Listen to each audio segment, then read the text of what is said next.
mediaX connects businesses with Stanford University's world-renowned faculty to study new ways for people and technology to intersect.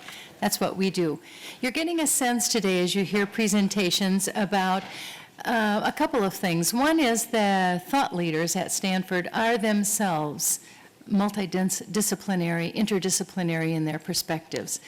Another is that the fundamental insights that are studied in our research programs are applicable across a wide variety of circumstances. And I think this morning and over the noon hour, you heard some hints of how issues like user experience, social intelligence, marketplace functions do in fact have application. Those findings may come out of an educational context, but those people on which they apply are also buying products and enjoying entertainment. And so many of the findings are transferable across the fields.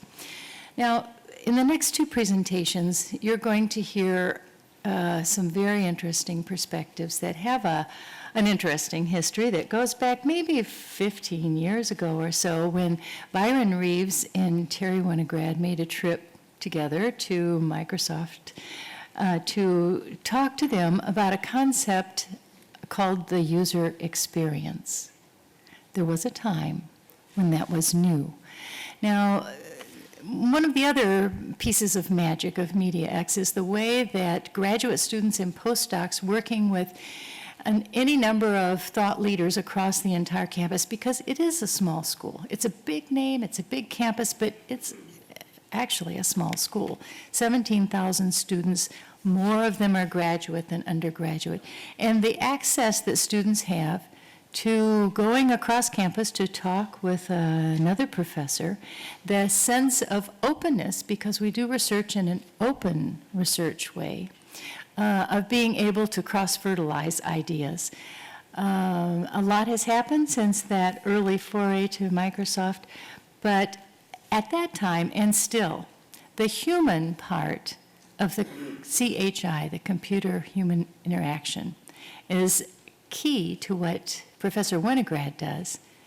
And the computational aspects of human communication are key to what Professor Reeves does. You're going to hear two sides of the coin, I think, as it may have traveled some distance in many research projects over the years. First up, Terry Winograd.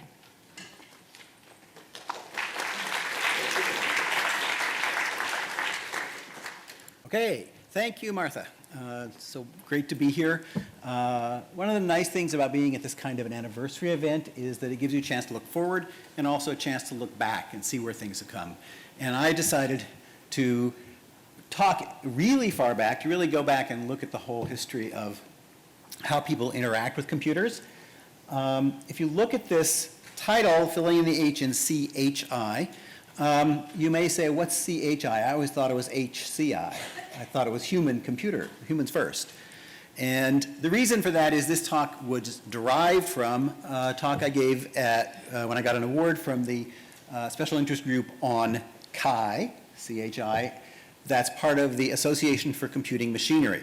Notice two things there. It's the Association for Computing Machinery. It's the biggest computer professional organization, and it seems like it's for the machines, not for us. And back many years ago, 30 years ago, they named their group Computer-Human Interaction. So that I stuck with that order. And what you'll see as I do this talk is that in some sense, I mean, being here, I'm really preaching to the choir. That is, if you look at, and what I've done is try to intersperse some references to show that this progression of concerns that has led to looking at how the human fits into the computer-human interaction really is completely mirrored in the variety of research here at mediaX.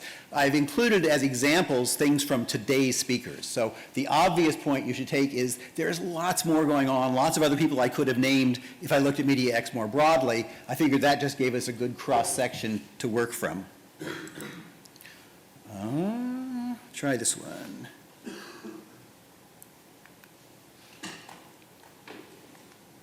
No, that one's not connected. I got you. There you go. Now try it. Oh, I see it. Okay, computer-human interaction.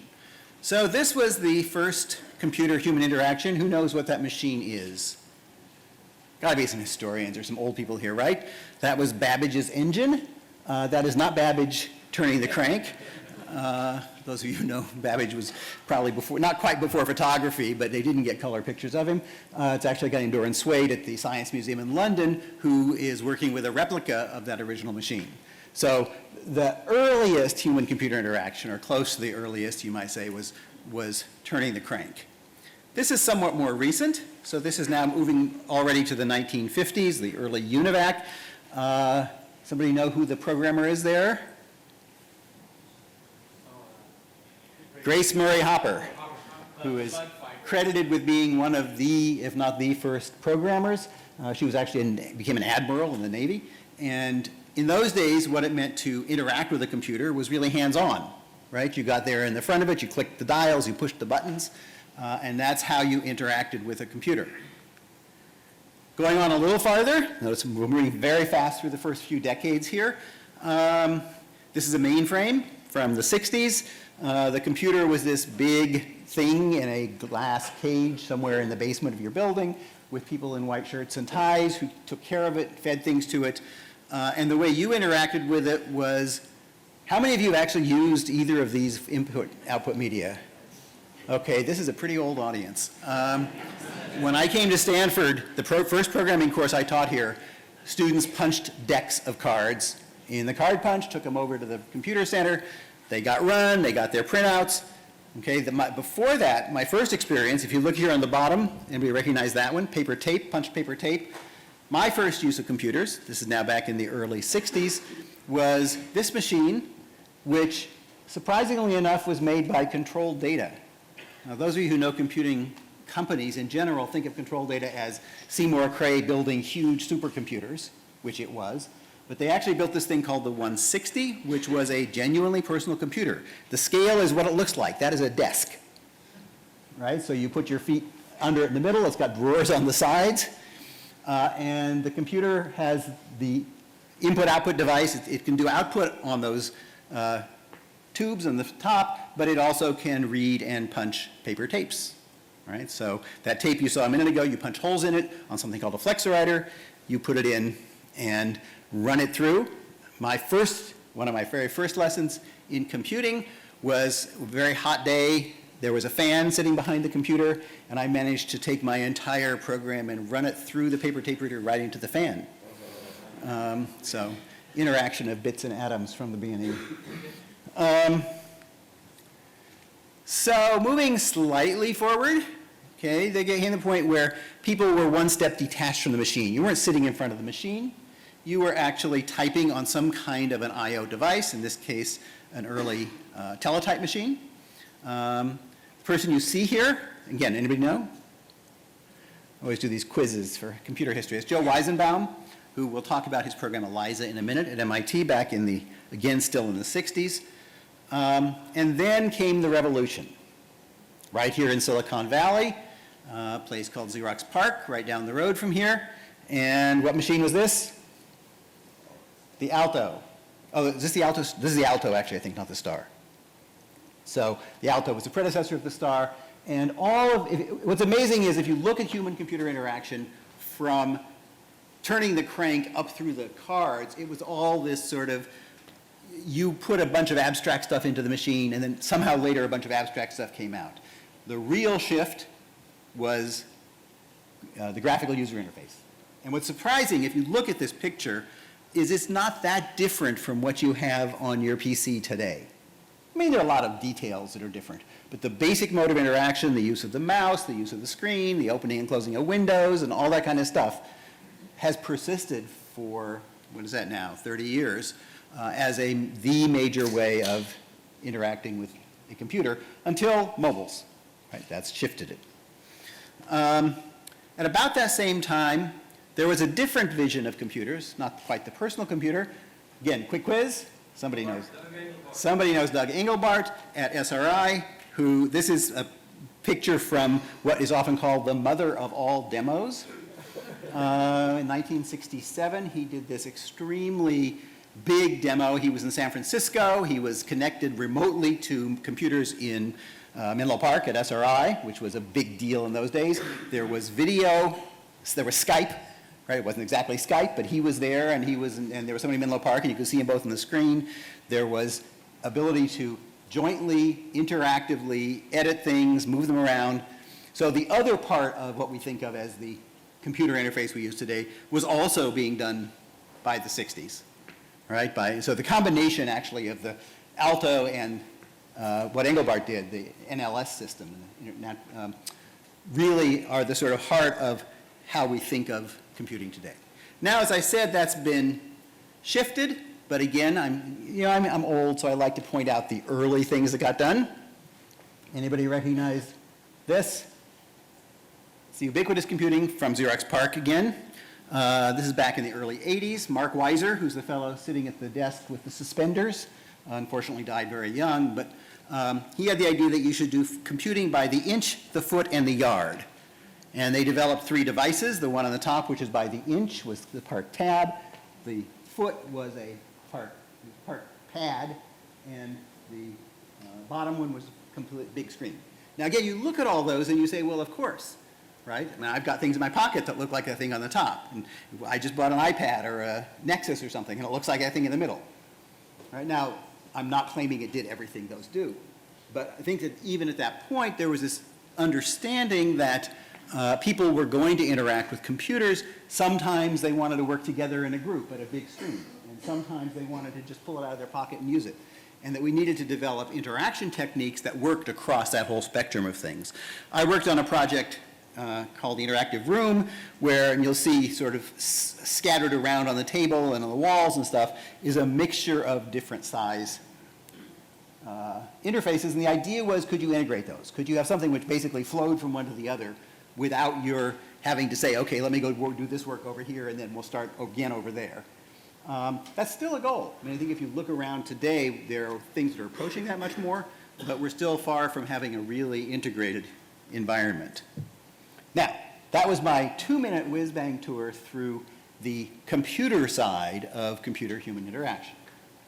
Okay, it moved from very indirect methods to very hands-on methods to multiple devices. Now, over that time, I would say the bigger change has not been so much in the devices as the way we think about what it is that people are doing when they interact with computers. So let's start with a simple question. What is a human? And here's one answer, right? The human is a physical body. Human has embodiment, has arms, has legs, has eyes, and everything we do in human-computer interaction is in some sense governed by that. And maybe brain interfaces in the future won't be, but right now, everything we do is taking advantage of or making use of some of those. If you go back and look in the pre-computer engineering world, people did what was called human factors. Right, so this is from a book by Dreyfus back on design from the 40s, 50s, 55. And you could actually measure how much could a person lift, how big could their arm be, how big should the chair be so that it fits under them. So it was fitting the physical properties of the computer to the physical properties of the human. So that's one aspect. I think an interesting way, and you've seen this today, in fact, the lunch speech talked a lot about how computing relates to our physical bodies, right, in medicine and the stuff Omran is doing. If you look at Jeremy Bailenson and the work on virtual reality, his study is what are the impacts of physical embodiment? How is it different when you actually walk around physically and do things in a virtual world versus piloting on the screen with a mouse? And there's no question that physicality makes a big difference. Understanding how to make use of that and understanding what the differences are is, of course, a great area of study. Nima is giving a talk, or gave a talk, and he's looking at things like calming technologies, a little more related to the lunch talk. How do technologies affect things like your breathing, your blood pressure, and so on? So I think one of the ongoing concerns that we're never going to get rid of, we are not I mean, unless you really believe in the matrix as our future or something, but we are always going to be asking the question of how does the computing relate to our bodies? Now, here's a different track. Who is this guy? Alan Turing, right? So it's sort of a cheat because you can see the title there, right? So Turing, back early in the 50s, who was, of course, if you want computer history, he was one of the real originators of the conceptual mathematics of computing. But he posed a question about what would it mean for a machine to be intelligent. And in that, he basically said, we are a thinking machine, or we could be thought of that. Could you build a machine that had the same intelligence? And the answer, who knows who this guy is, right? HAL 9000, right? If you haven't seen 2001, it's still an interesting film, though slower than today's films. HAL was a malevolent but highly intelligent computer that sort of passed the Turing test, as it's called, which is you would interact with it just in the same way you would interact with a person, I mean, in this case, to an extreme. So one of the things that made HAL, one of the things that is in common between Turing's test and HAL is forgetting the body. Turing's test wasn't about robots. It said you're talking on a teletype, the thing on the other end is either a computer or a person talking a teletype, and you don't get to see anything about the body, you just get to see the language that goes back and forth. HAL was a disembodied red light, right? No body that you could see, but HAL talked like a person. So if you take that view, what you want to say is a human is the kind of being that can produce and understand language. So I said earlier I was going to go mention ELIZA. Again, quick poll, how many of you have seen some form of ELIZA? Pretty much everybody, right? So this is back in the 50s. Joe Weizenbaum wrote a program which, by today's standards, is extremely, it would take, a freshman a few hours to write the app, right? It's not a complex program, but at the time, it totally surprised people that a computer could hold a conversation with them. So you type in, you were like my father in some way, and ELIZA types back, what resemblance do you see? Now, you might think that takes intelligence. What you learn from ELIZA is there was a piece of program which said, if you see the word like, then type back, what resemblance do you see? Doesn't matter. So if you said, please like my Facebook page, it would say, what resemblance do you see? Right? It wasn't subtle about understanding meaning. It was able to trigger on certain words. So if you say something about mother or father, it immediately says, tell me more about your language. Tell me more about your family, sorry.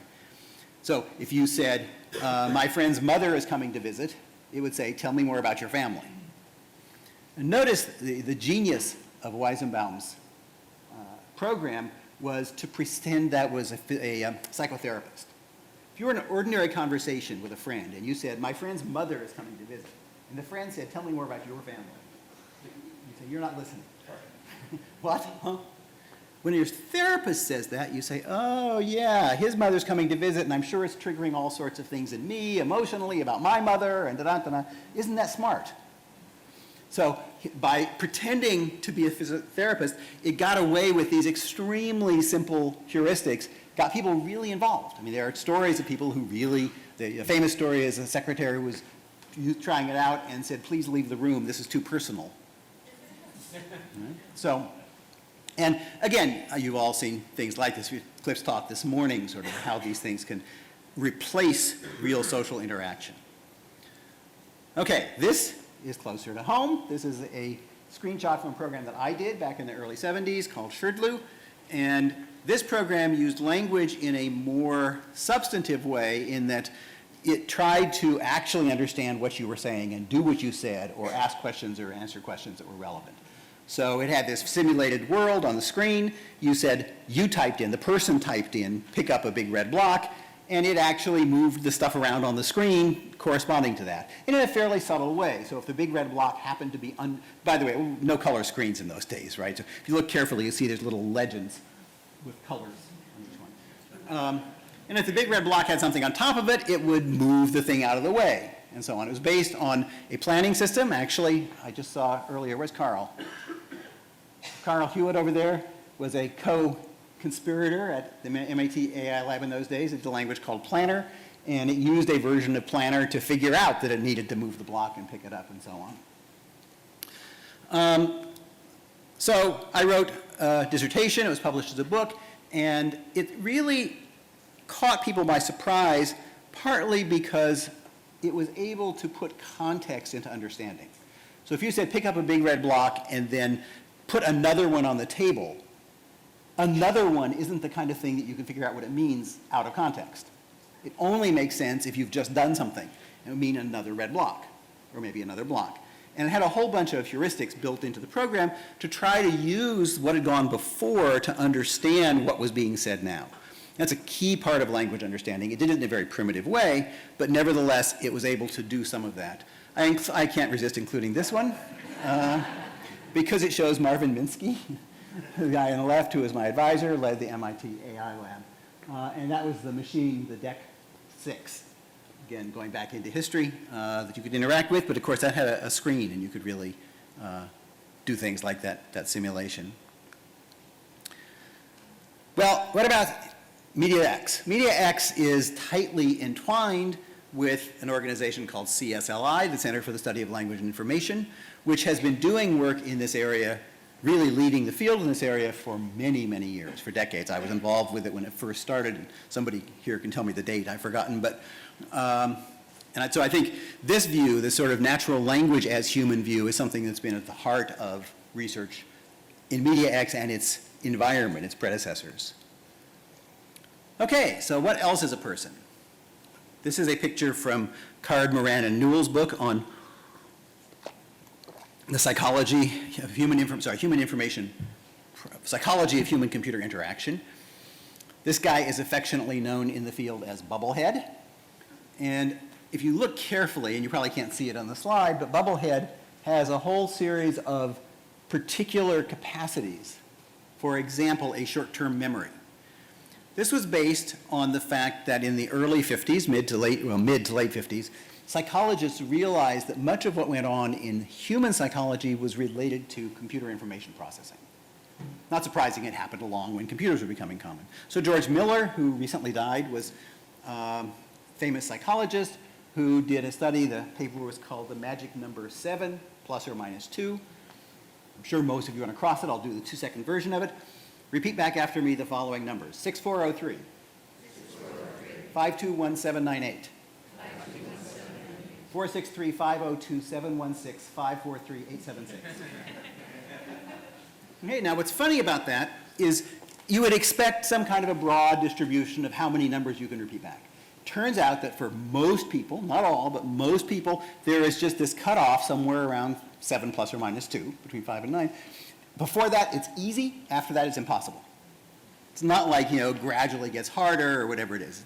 So if you think metaphorically, you say, oh, there's something in my head that's like a buffer, right? If you're in a computer system and you have a buffer that contains 12 bytes, if you give it 13 bytes, it fails, right? But you get 8 bytes, it's fine, it fits, right? So these metaphors that things in the head were like things that you used on computers, bits, bytes, buffers, channels, and so on, became a dominant way of thinking about what the human is. The human is an information processor. And there were various things that were led from this: problem solving, decision making, a variety of fields within artificial intelligence that basically took the human information processor as the basic element. Now, this morning we heard Anthony and Roy, and in both cases they are looking at ways in which you can understand what's going on in the mind, what's going on in the brain, in terms of the information processing. So the information processing view of humans is something which has been paramount in artificial intelligence and cognitive psychology, and a lot of other work here at mediaX. I'm just, as I said, picking on the ones who are here today. Okay, this is a fellow who showed up in a previous slide, Doug Engelbart. This is engineers working on the augment system, which he built back in the 60s. As you may note, engineering dress codes have changed over the years. But in those days, if you're going to program, you had to wear a white shirt and a tie. He really pioneered a very different view of computing. He said, let's not look at the individual. Let's not just look at a person as somebody who thinks, somebody who moves. Let's look at a person as a member of a larger collective. They're part of a work organization. And when we think about how we want to compute, think about how you can use the computer to facilitate, to augment that work, that collective work. This is another piece of work I did back many years ago with Fernando Flores, in which we were looking at how do you keep track of within interpersonal, interorganizational activities where things stand and what's going on. I'm not going to go into depth there, but the basic point is a human is a person not isolated, but part of an organization that as an organization is trying to get things done. As an organization makes commitments and has tasks. So today you certainly heard talk about that, talk about Pam, about creativity in groups, what happens when you're part of an organization that is trying to do creative work, and Renata, who has been developing technologies for this, for group work, for many, many years, and evolving them in the light of different kinds of technologies that become available. Okay, got a couple more here. Anybody recognize this? This is a real obscure one. Notice that it's written in a font that's not a standard, computer font from the old days. This was actually something called the research character generator that was done at Xerox PARC back in the early 70s. Alan Kay had the ideas from the Dynabook and worked with a variety of people there. And the point was, at that time, people mostly thought of computers in terms of producing numerical scientific results. If you said, well, you use a computer just to write papers and read books, it was crazy. Computers were way too expensive, way too clumsy. You don't curl up with one of those big machines like you do with a Kindle. So there was a sort of a vision that computers were really not about computing, but about information. I was part of something called the Stanford Digital Libraries Project. This is back in the 90s and early 2000s, where we took this whole information question and said, how can you create an ecology of different kinds of sources of information, different kinds of users of information, different kinds of processors of information, and put them all together. Now, I will confess, this was conceived and put into motion just before the web became popular. Okay, so what we were thinking, in principle I could say, oh, this was the web, but it was a different set of protocols, a different set of technologies, aiming the same direction, but in some sense replaced dramatically by the web when it came along. One of our projects, we had a couple of grad students, unfortunately they never finished their PhDs, who decided to go off and start a search engine company. You probably know what happened there. So the point here is that you're looking at people not in terms of what their mind is or what they're doing, but in terms of their information activities. Okay, I took the word informavore, like you have a carnivore, right? They eat information. You have to understand that ecology of how they use information. Again, part of the stuff you heard this morning, John Wilinski wasn't here, but his students talking about how you create access to information. Okay, moving on. Probably nobody will recognize this. This was the first chili cook-off of the Well community. How many people have heard of the Well? Okay, good. The Well was the online community before there were online communities. Right? It started in the 80s. John Coate, who you see the photo credit, he called himself the innkeeper of the Well.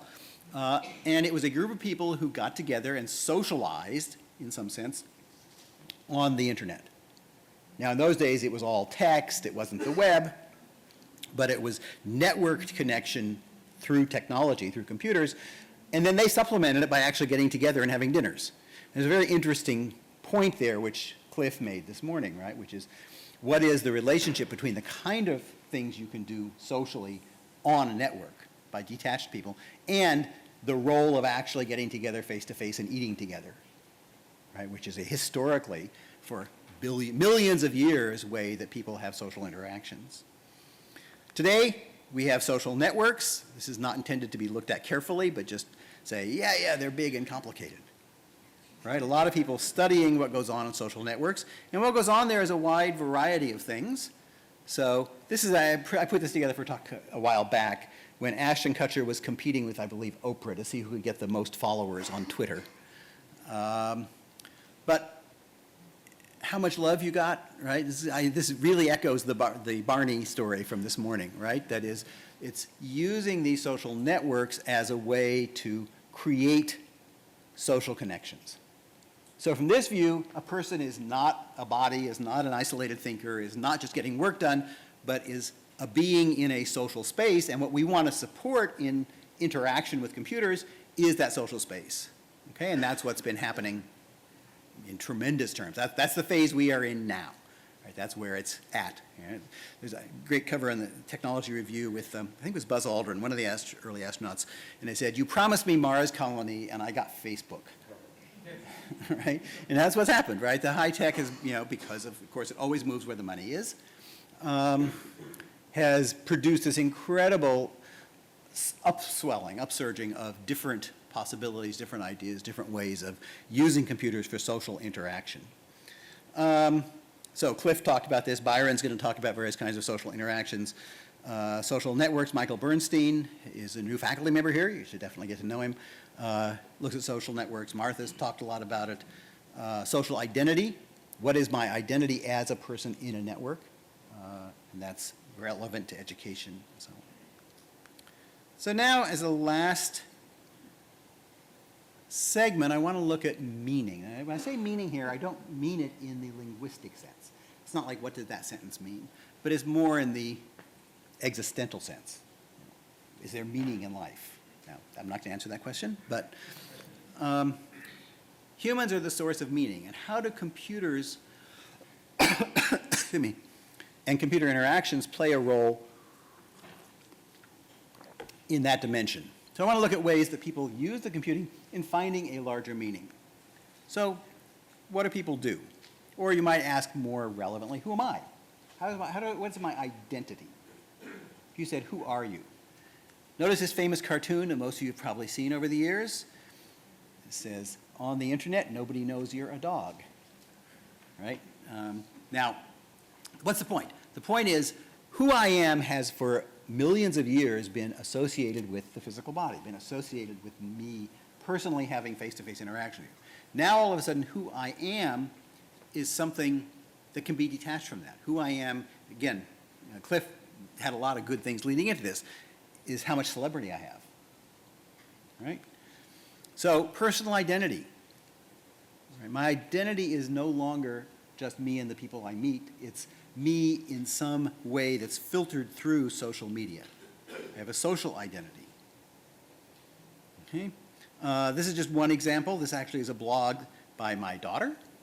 People put up blogs, and they create whole identities, whole worlds of who they are by who blogs with them or who listens to their tweets, right? It's an identity which is very real. I mean, emotionally, it's very real to the people who do it. It's very different from the personal identity of who you are to your family and friends. Part of that, again, getting back to this issue of celebrity, is fame and fortune. Part of it is connecting to family and friends. Okay, so part of my identity is being a grandparent, and technology plays a role in that too. Okay, here is grandparents reading a bedtime story. Right, and of course, reading a bedtime story in today's world of Skype is somewhat different, potentially. But it sure makes a big difference for grandparents who are 3,000 miles away from the sleepy kids. Right, so the point here is that when you say what is an interesting or relevant or valuable computer-human activity or interaction, it gets back to what is it that gives people meaning in their lives. Right? Pick a different one, community and society. I was engaged many, many years ago in something called Computer Professionals for Social Responsibility, which is saying taking care that we don't all blow ourselves up. Today the equivalent would be that we don't all burn ourselves off the planet, is something that's important and that has ramifications in computer interaction. I'm currently one of the faculty members in a program here at Stanford called Program on Liberation Technology, in which we're looking at ways that computer technologies and communication technologies can be applied to put it in the terms of the group, democracy development and the rule of law. We're part of the center for that. And trying to understand not just what do the devices do, but what's the whole social context, what's the whole political context of that. So tonight we are going to hear really interesting talk about that, I hope. Larry is a fascinating guy, so I have very high expectations for what he'll say. He was here at Stanford before he unfortunately went to a smaller school in the East.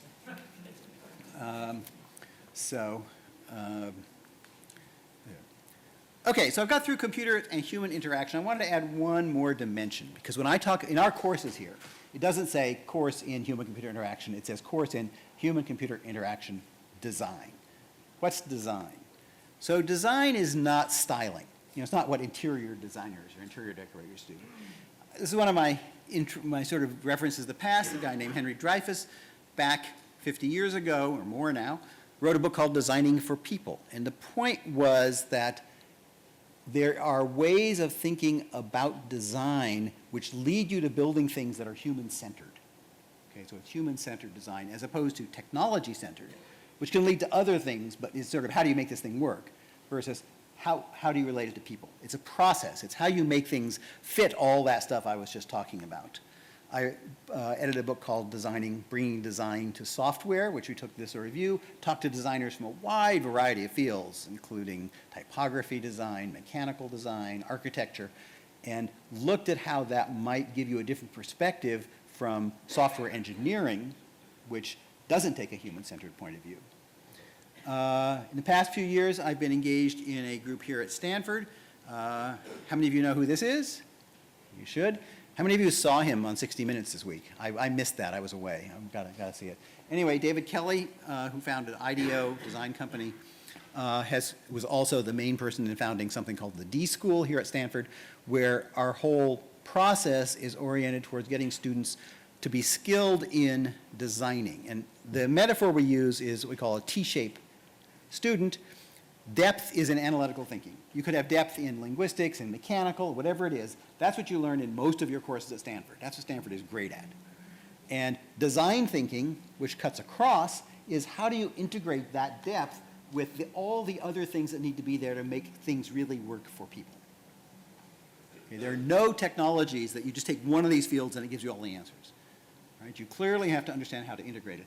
We do that in our teaching by having people do projects, and I've been involved for several years now with a course where the students do projects in Nairobi, in Kenya, applying simple communications technologies to problems like helping people find water. I'll come back to that in a second.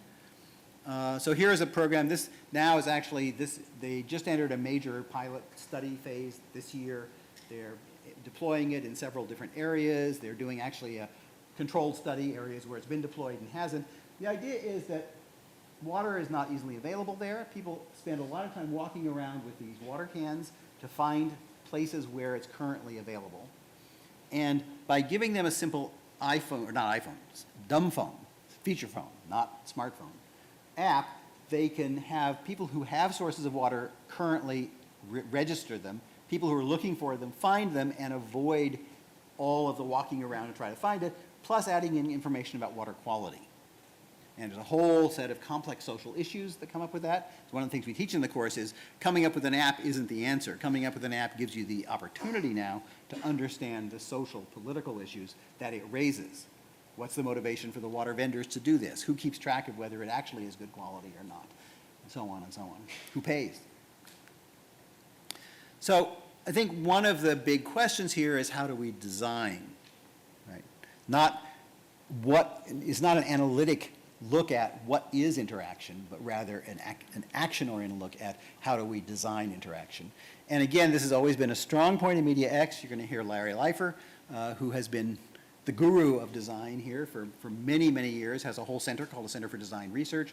You heard from Paolo this morning, who is saying if you give kids the chance to actually design, they'll learn in a very different and stronger way than if you try to put knowledge in their heads. So I think, again, let me go back and repeat what I said at the beginning.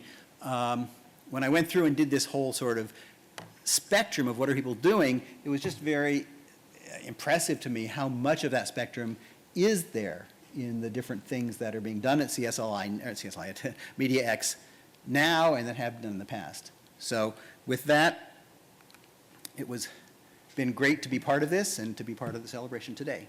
Thank you.